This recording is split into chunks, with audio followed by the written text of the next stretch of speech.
Assalamualaikum warahmatullahi wabarakatuh and good afternoon to you, Miss Farah. My name is NOOR BATRISYIA BINTI NASHRUN, and my group members consist of ZACHARY, Wafiq, AINON AFIQAH and also HAIFAA. So today we will be presenting about the piling construction. So in this topic, we will explain about the introduction, about the objectives of the report, the method of risk assessment and the risk metric use, the result and discussion, and lastly is the recommendation. So my part is the introduction. So I will explain about the piling construction company that we choose. So the piling construction company that we choose is JF Foundation M. Sundaram Berhad as our piling construction company, as it focuses on both inboard piling and also piling works foundation. They was established in 2007 and their service are carried out in Malaysia and also in Singapore. So for the managing director of the JF Foundation is Dato' Lee Chi Siang. So other than that, JF Foundation have many certification which they have been certified they have been certified or have a certification from ISO 9001 and also OSAS 18001 certified company. From these two ISO and OSAS, it show or its aim to improve the organization's quality and also the occupational safety and health in the company that related to the employee. After that, they also have been received certification which are CIDB G7 certificate, Singapore L5 certificate and also BIS Safe certificate. CIDB G7 certification. In Malaysia, CIDB G7 certification is the top highest grade in Malaysia that give unlimited chance to them to tender in any construction project. Okay, so these are the organization chart of JF Foundation Company. The top one is the managing director, which is Dato' Lee Chi Siang, and below him is the director, and divided into three parts, which are HR department, project department, and also account department. Okay, these are the example of organization chart of JF Foundation Piling Company. So the operation service that provided by the JF Foundation are both piling work, value engineering project, safety improvement, design and building project, substructure works, and also the installation of piling works. Okay, then the work process for installing a deep board pile is done by drilling a vertical hole into the soil by using a board piling machine. So this drilling operation will go depths of up to 60 meter and the diameter of the hole is up to 2.4 meter, which is possible for a piles to come in.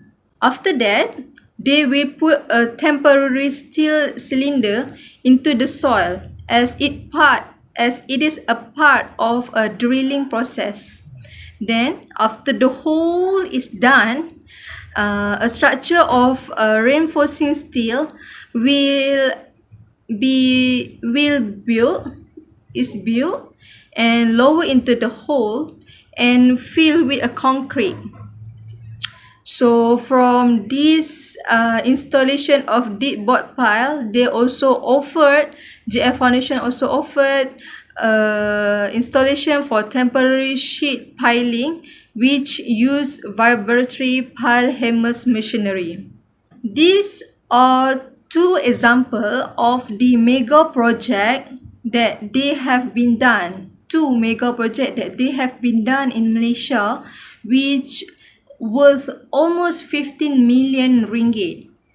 First, they have a contract with Country Garden Danga Bay Sdn Bhd to perform board piling work at Country Garden Danga Bay Phase 2A to Phase 2C at Johor Bahru, which value almost 61 million ringgit. Other than that, they also have a contract with PBB Harta Bina to construct earthwork, board piling, pile cap, and also ancillary work, which worth almost 46 million ringgit at TM2 and TM3 Puteri Harbour, Johor Bahru. So these are two mega projects. Okay, this picture below is the example of the two mega projects that they have been done in Malaysia. So from every project that they have been done in Malaysia or in Singapore, they have an objective, which is they need to submit the project to the project deadlines, and also they pursue or they have committed in excellent terms of customer satisfaction, and also their quality service is top. Then after that, they also provide a competence training to their employee, which training for using a special machinery to use the correct and safe way of special machinery for piling works. So other than that, the management of JF Foundation also have a responsible to the environment, to the neighborhood that live near to the project area. Okay, so they doing or they must complete a baseline data analysis before a construction project is start, to analysis or to understand about the project area and to assist or to implement the safety work environment at that project area. Okay, that's all from me. Thank you, and I will pass to the next person. Okay, Assalamualaikum to Ms. Nur Farahidah. My name is Adam Zachary bin Muhammad FAIZAL, and today I shall be explaining on the objectives of this report. The first and main objective of this report is to identify the safety and health hazards during piling work activity. Other than that, this report is also used to promote the discussion of the techniques used to identify each of these hazards. This report will also be used to estimate the safety and health risks from each and every one of these hazards. These hazards will then be prioritized and listed on the hierarchy table based on their risk rating. Furthermore, this report shall be used to determine the most critical safety and health hazards. And lastly, this report has the objectives to suggest and discuss the control measures to eliminate or to reduce the risk of both critical hazards during piling work activities. That's all by me. I shall pass to the next presenter. Thank you. Assalamualaikum warahmatullahi wabarakatuh. My name is AFIQAH with AZMAN. So today I will talk about the method of risk assessment and risk matrix use. First of all, risk is the probability that a person will be harmed or experience an adverse effect if exposed to any kind of hazard, especially from work tasks. While hazard identification is part of the process used to evaluate if any particular situation or item may have the potential to cause harm. The term often used to describe the full process called risk assessment. To know how high or low the risk from the work task provided, it can be determined through how likelihood and severity the accident occur, which is conducted through the risk analysis, and risk evaluation, where it defined as an estimate of the actual risk to the person concerned or affected by the risk. In order to estimate the risk, there are three methods that can be used, such as qualitative analysis method, semi-quantitative analysis method, and quantitative analysis method. As for the qualitative analysis method, this method classifies risks according to their likelihood and impact. In other words, identify the threats, how likely it will happen, and the potential impact if it happens. This makes it easy to determine which risks that an organization should focus on. Qualitative data is descriptive, using surveys with open questions, interviews, and recording experiences. The results are typically shown using a probability ranking matrix into zones such as high, medium, and low. The second method is called semi-quantitative analysis method. This method are used to describe the relative risk. It uses a numerical rating scales, which is number, for consequence and likelihood, and combines them to produce a level of risk. This method also takes the qualitative approach one step further by associating the values or multipliers to group of likelihood and consequence. The third method is called quantitative analysis method. It is usually numerical, using measurement, numerical surveys, and statistics. It can be done by collecting some quantitative data on the worker's height, weight, blood pressure, and so on. The use of verifiable data is to analyze the effect of risk in terms of cost overruns, scope creep, resource consumption, and schedule delays. The decision for action can be done by doing the workplace inspection. Workplace inspection is a planned event in which the workplace is inspected to identify the potential hazard. The inspection would involve an experienced person from the area, a safety and health representative, safety officer, and the supervisor. Workplace inspection is a mandatory process that entails assessing, identifying, and controlling perceivable hazards to deter accident, incident, and near miss to avoid injuries and fatalities on the job. The employers are legally obligated to establish guidelines that underscore health and safety standards for the protection of their employees in obedience to Occupational Safety and Health Administration regulation. Different methods also are used to accomplish this goal, such as interviewing staff members to receive direct input about the hazard, making ergonomic changes to facilitate heavy workloads, and referring to the medical cases. Workplace inspection also uses a checklist to help identify the hazard. As you can see in this picture, this is an example of workplace inspection checklist. Once the hazards are identified, solutions are required to be put in place to ensure the hazard is controlled. The other things that are also very important is related to the communication between the managers and the employees. It is because it can generate a responsible level of care and interest in identifying tangible and intangible hazards. Risk metric is a metric that is used during risk assessment to define the level of risk by considering the category of probability or likelihood against the category of consequence severity. Likelihood is an event likely to occur within the specific period or specific circumstances. Severity is the outcome from an event such as severity of injury or health of people, damage to property, insult to environment, or any combination of those caused by the event.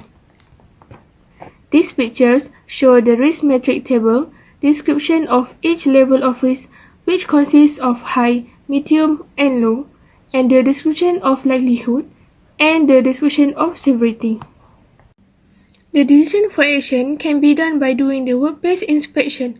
Workplace inspection is a planned event in which the workplace is inspected to identify the potential hazard. The inspection would involve an experienced person from the area, a safety and health representative, safety officer, and the supervisor.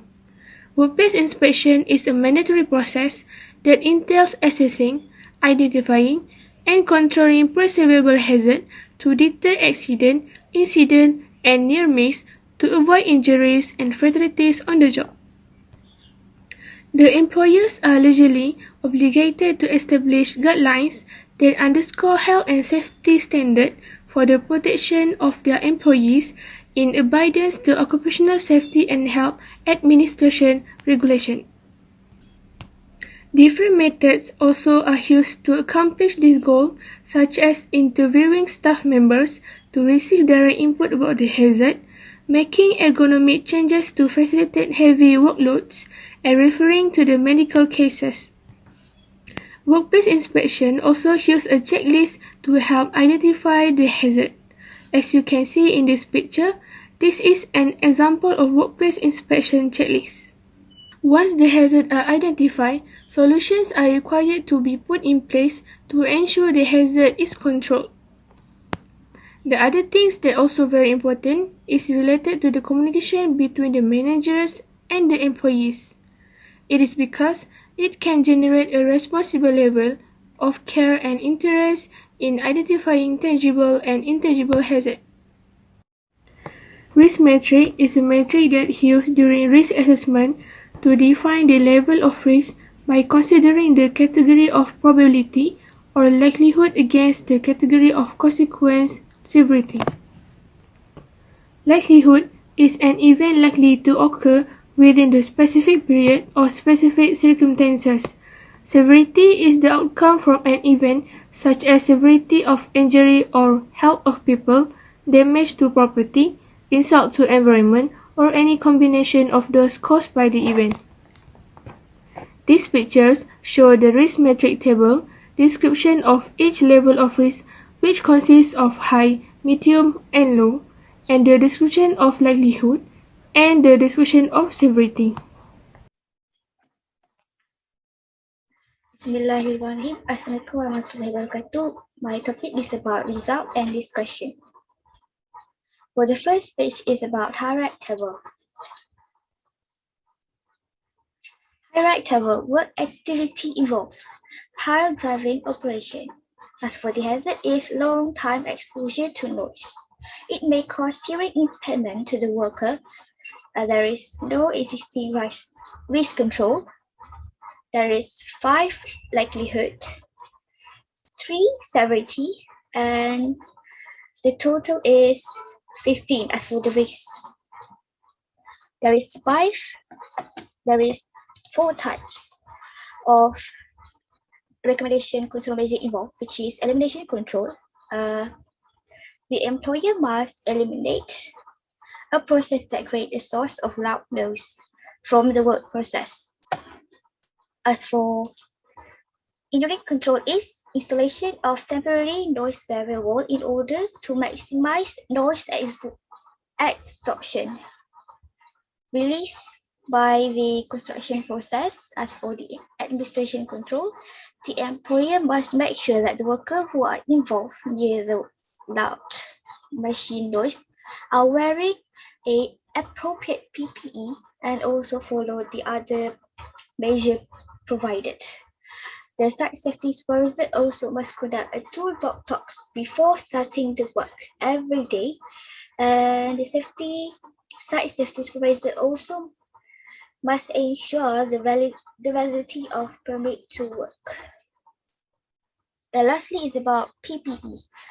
Worker must wear earmuff while performing or participate in work process. It is to minimize the risk of getting hearing impairment in long term.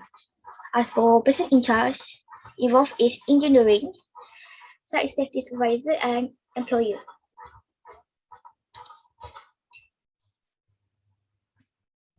As for the second point is about welding of piles extension.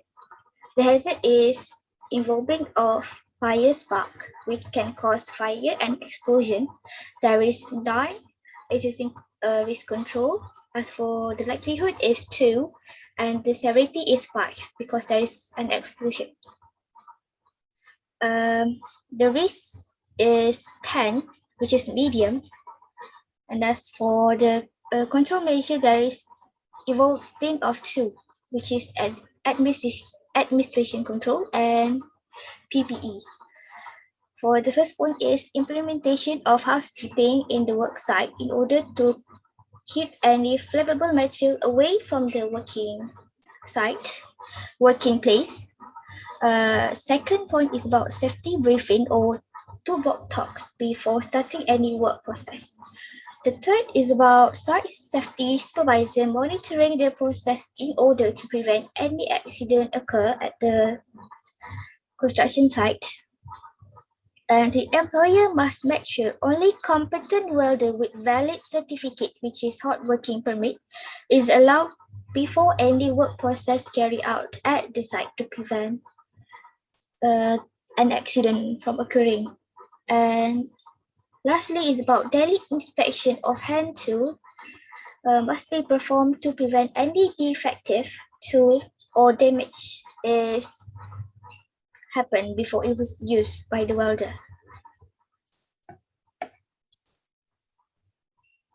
For the PPE, the welder must wear suitable PPE such as protective helmet with filter lens and cover plate, fire-resistant earmuff, a leather protective glove, and safety boots.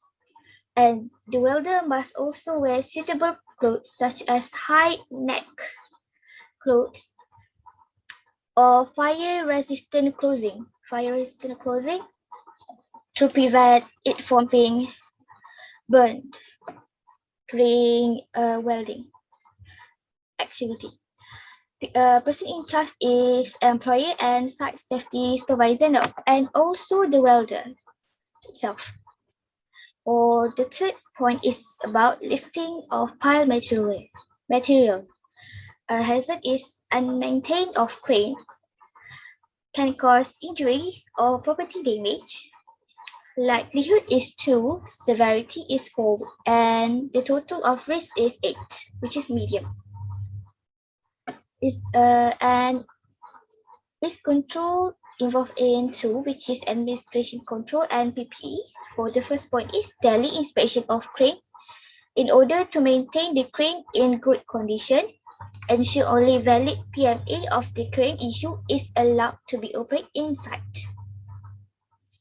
Only competent person with crane driver competency is allowed to operate the crane and conduct toolbox talks before start working. Make sure the worker follow the safe working procedure of operating crane.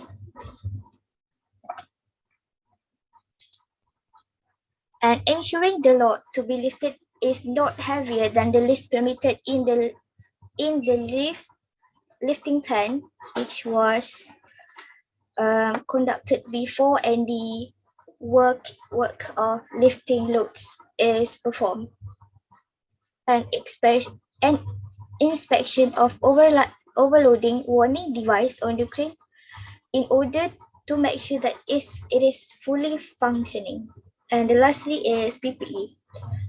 The worker must wear appropriate and well-maintained PPE such as hard safety helmet, safety glove, TPR glove, high visibility vest, and hard boot. Person in charge is crane operator, site safety supervisor, and the employer itself. For the fourth point is construction site condition inspection in order to prevent hazards such as adverse weather, which can cause heat stress, unsafe working condition, and soil shrinkage. The likelihood is 5. The severity is 1, which is the total of risk is 5 meter. There is 3 risk control. There is 3 recommendation control measure for this point, which is engineering control, administration control, and PPE. For the engineering control, installation of windsock on the construction site, implementation of an anemometer on the site to monitor the wind speed.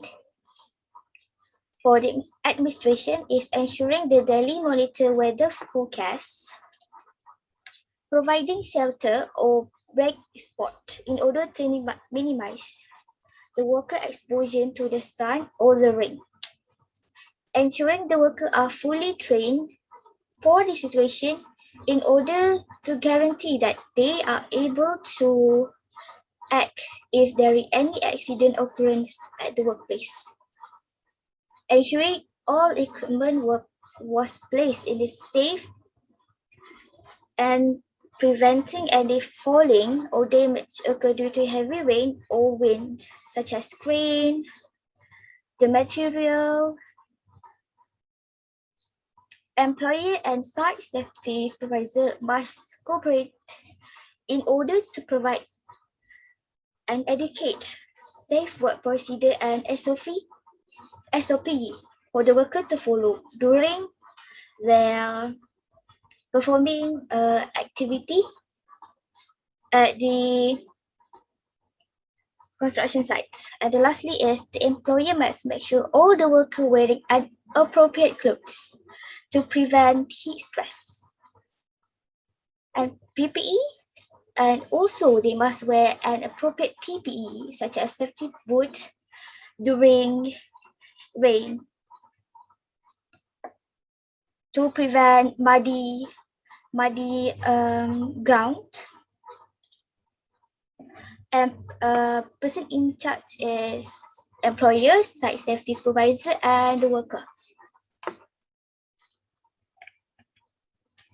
For the fifth point is insertion of displacement piles in soil by using dropping weight hammer. The hazard is repeated exposure to vibration, which may cause damage to joint, muscle, blood circulation, sensory nervous if there is severe case, and it also can cause MDS, operational musculoskeletal syndrome, or hand-arm vibration syndrome. The likelihood is 4, the severity is 3, and the risk is 12. There is 2 recommendation control measure, which is administration and PPE. For the first one is briefing or do toolbox talks before any work process is performed. Site safety supervisor also must monitor and supervise in order for the working process is under control. The employee also must make sure that the employee had job rotation to avoid or to minimize the exposure of vibration to the worker, which is by allowing them to take 10 or 15 minutes break between each work task. The employer must make sure that all the workers are trained about the hazard of working with vibrating tools. Instruction should also include the source of vibrating exposure, early sign and symptom of hand-arm vibrating syndrome in order for the worker to minimize the risk of getting occupational disease in the long term. As for the PPE, it's about wearing a hard hat, gloves such as anti-vibration full finger glove, eye protection, and steel tool boots. The PIC is site safety supervisor and the employer and also the worker itself. As for the last point is installation of dead board piling work.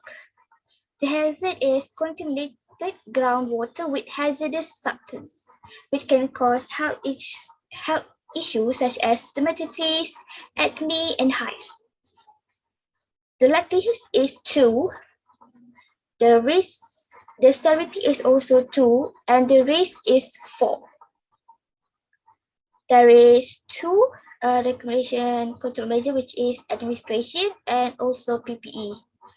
By conducting toolbox talks every morning at the construction site, site safety supervisor must carry out inspection and monitoring of the construction site situation, especially regarding of the ground, in order to make sure that the construction activity is not done on the contamination soil or something related. Signed installation is able to inform or alert the hazard or danger condition in surrounding of the area of the site, especially to alert the worker regarding of the ground condition. Monitoring of disposal management of site waste obliged to the precaution of or procedure stated, implementation of housekeeping for construction materials such as cement and sand to avoid from pollute the water, which is they are going to the drain, the plumbing, conducting an appropriate quality assurance and quality control QA or QC in order to prepare the worker for any emergency situation result from the environmental impact of the activity of piling. As for the last point is employer must provide appropriate pile material to minimize the risk of pile degrading if the material of the pile is in low grade, especially. As for the PPE, is about must wear suitable hard hat, eyeglass protection, safety boot, high visibility, safety vest, and so on. The person in charge involved is employer, site safety supervisor, and also the worker. For the next slide is about most critical safety hazard.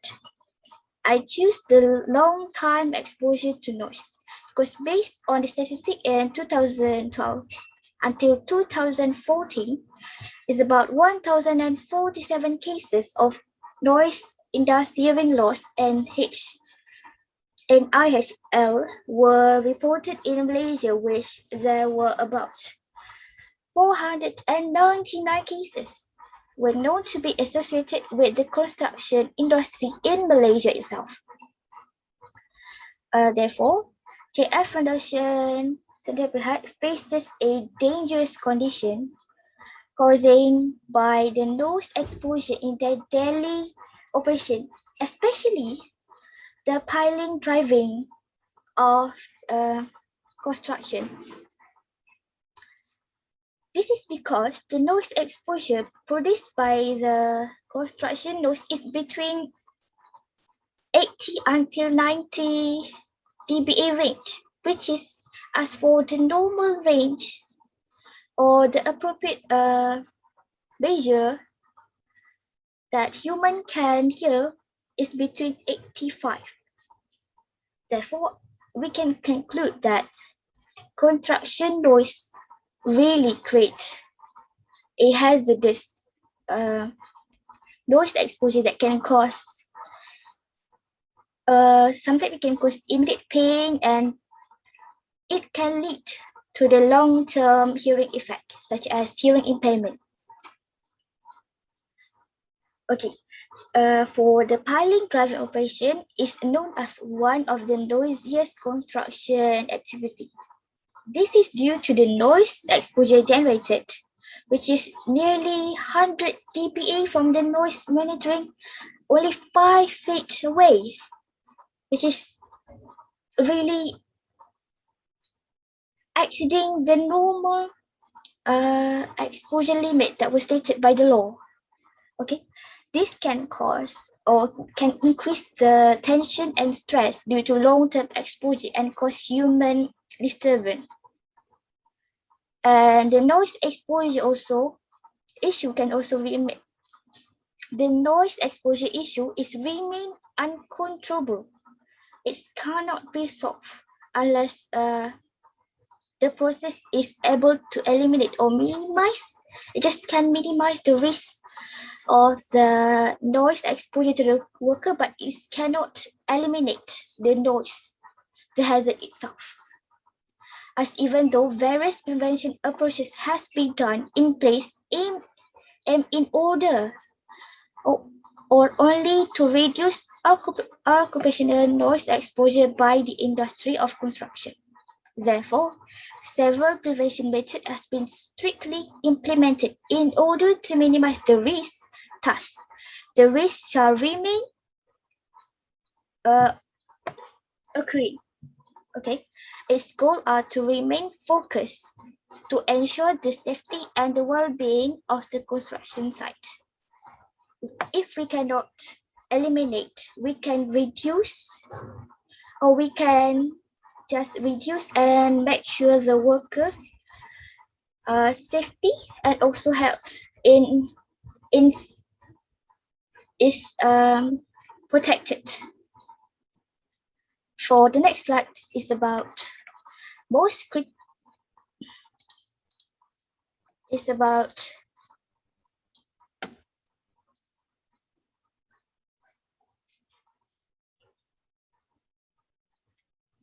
the second slide is about most critical health hazard, which is repeated exposure to vibration. The construction site especially are exposed to vibration from the construction activity 8 hours a day.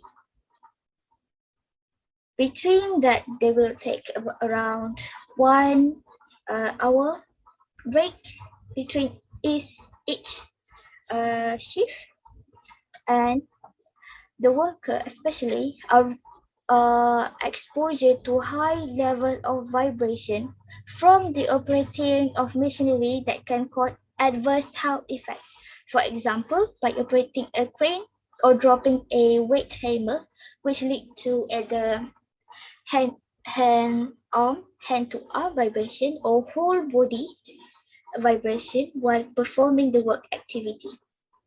As for the hand and arm vibration exposure syndrome, HAV, resulting a short and long-term effect to the worker, such as contributing factor for the carpal tunnel syndrome and also the vibration white finger disease. The worker hand will be turned white due to the low blood circulation in the hand due to vibration. And the whole body vibration is WBV syndrome, also associated with short and long-term effect on the work body, which can lead to either severe lower back pain or occasional musculoskeletal syndrome, MSD. The root cause result from the undeniable hazard in the working environment and type of the hazard exposure of the worker to the hazardous condition. The employee can take approaches taken by the authority, which is site safety supervisor, site safety and health officer. The employer can take a prevention control measure in order to maintain the site condition is safe and secure for the worker to conduct this activity.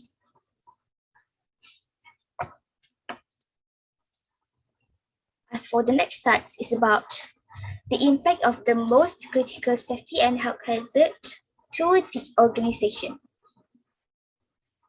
Employees are the big and the main pillar and the contributor of the organization, which is the employee are the one that being affected by the hazard severely in these cases, as the employee provide primarily resource needed by the organization, which is human resource, commonly called workforce, manpower. Without any manpower, the foundation of the organization cannot carry on, let alone making any profit from it, because if there is no manpower, there is no profit. Human resource is crucial, is very important to the company, for certain company. It's not certain company, for every company, in order for them to make profit, which is one of these aspects, is managing an organization, as the employee are required to maintain the operation and the flow of production is significant to make a profit for the sake of survival of the industry. For example, JF construction company, the employer are the one in order to finish the project that was finish the piling construction project, in charge of finishing the project. Due to the emergency of the crucial safety hazard and health hazard, GF Foundation has faced problem which dragging them away from the foremost goal, which is make sure the project is done on the promised date. And those hazards affecting GF Foundation's neighborhood, which most notable aspect is finance impact. Because if there is an accident involving the employees, the employer of GF Foundation must pay for the direct and indirect costs due to the accident consequences. Accident happening at the workplace. For the direct cost is the employer had calculated the cost of expenses needed for the preventive measure implemented at the construction working site. For example, in order to minimize the risk of noise, the employee had added few PPE protection and extra costs for the engineering and administration costs for preventing plan of the hazard at the workplace, especially for noise and vibration. For example, installation of noise absorbing wall or barricade around the area and training for inexperienced employee. This is to minimize the risk of exposure and also to make sure that the accident did not occur again in the future. As for the indirect cost, the lag is because indirect cost is happening as an incalculated cost due to the lack of safety precaution regarding of the hazard, which can cause the accident. Therefore, it can put the company at stake to pay for unnecessary expenses resulting from the accident. For example, giving worker compensation, the worker expenses for medical treatment or rehab, and therapy. The employee also had to spend money on paying for a law for assist the accident associated, which involving the court that can take a lot of time for them to investigate and handle the accident cases, which also known to be involving in a lot of money. Therefore, that's all for me. Thank you very much. I pass to the next presenter.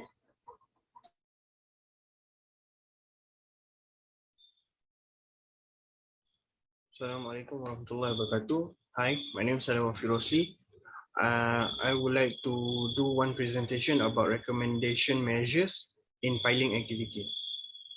For this part, I will explain to all of you about two types of critical hazard that we use in this activity and the control measure that we provide for piling activity.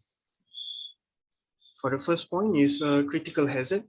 There is two types of critical hazard that we use in this activity, such as critical safety hazard, and the second one is critical health hazard. For the critical safety hazard, the work or the activity that related to the critical safety hazard that we choose is pile driving operation. Pile driving operation has one hazard, which is long-time exposure to noise that could cause a harmful injury related to human auditory system, which is hearing problem. For the control measure, we provide four types of control measure for this activity for pile driving operation. Control measure number one is elimination control. Second was engineering control. Number three is administration control. And the last one was personal protective equipment or PPE. First, elimination control. For this elimination control, the responsible officer required to remove the noise or the problem that could cause a noise problem at the work site with a proper guidance made just for the safety and health on work site.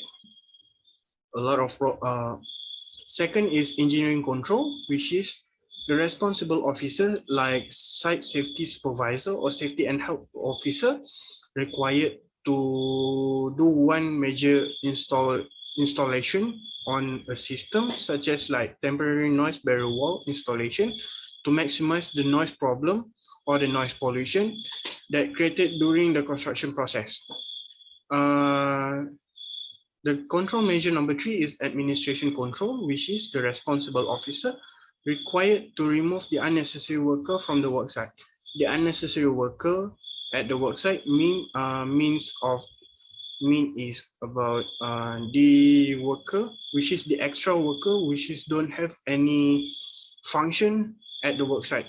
This type of person required to be removed because this worker will cause a problem such as an accident or body injury on human, especially at the work site.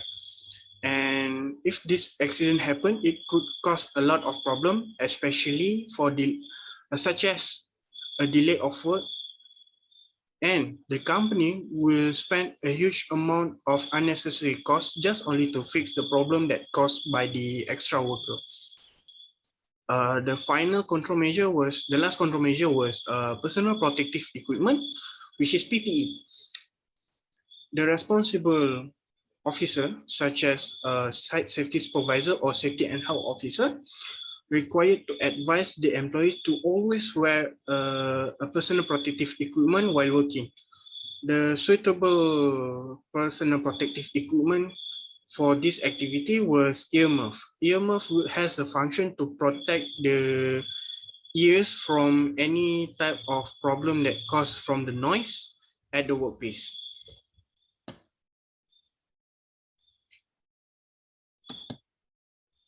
Second was a critical health hazard. The work or activity that we identified that really has related to this critical health hazard was the insertion of a displacement pile in a soil using dropping weight hammer. The hazard that came from this activity is repeated exposure of vibration to the employee. And this problem could cause a damage on joint, muscle, circulation, sensory nerve, or if severe can cause a hand-arm vibration syndrome, or we known as Parkinson's. There is two types of control measure that we provide in this activity, such as number one, administration control, and the last one is a personal protective equipment or PPE. For the administration control, the responsible officer required to organize toolbox stock before start the working on that day, which is before the worker start before the employee or workers start their work on that date, the responsible officers such as site safety supervisor or safety and health officer required to do a toolbox talk. Toolbox talk is the session that used by the responsible officer to give all of the briefing or the procedure or the guideline before employees start working on that day. The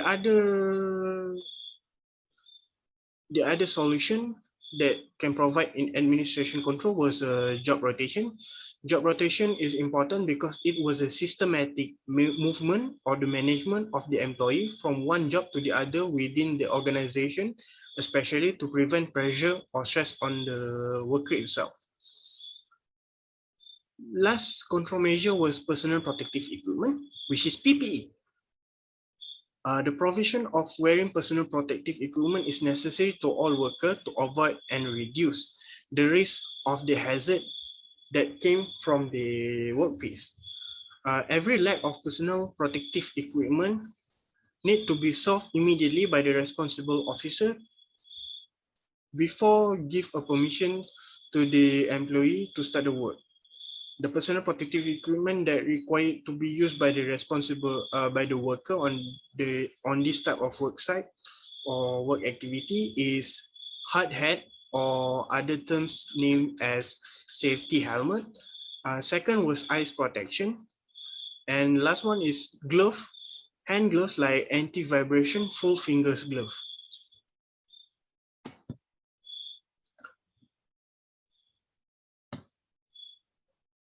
Last one is the benefit of the recommendation measures to the organization.